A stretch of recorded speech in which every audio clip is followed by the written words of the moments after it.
প্রথমে যে আয়াতটি তেলাওয়াত করতে চাই সূরা মুহাম্মদ আয়াত নম্বর 24।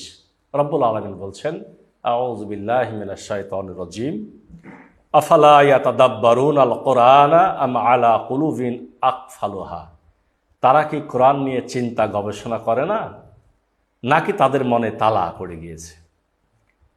দ্বিতীয় আয়াত যেটি বলতে চাই সূরা নিসা আয়াত 82, আফালা ইয়াতাদাব্বারুনাল কুরআন। তারা কি কোরআন নিয়ে চিন্তা গবেষণা করে না? এই দুটি আয়াতের একটা ব্যাখ্যা আমরা আলোচনা করি। এ ধরনের বেশ কয়েকটি আয়াত কোরআনের বেশ কয়েকটি স্থানে মহান আল্লাহ মানুষকে কোরআনের আয়াত নিয়ে চিন্তা গবেষণার জন্য নির্দেশ আকারে বলেছেন, বা চিন্তা গবেষণা না করাকে তিনি কঠোরভাবে তিরস্কার করেছেন।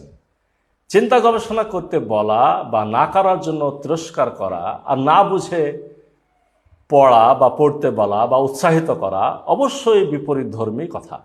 তাই যারা অর্থ ছাড়া বা না বুঝে কোরআন পড়ছেন, তারা এই আয়াতের বক্তব্যের বিপরীত কাজ করছেন।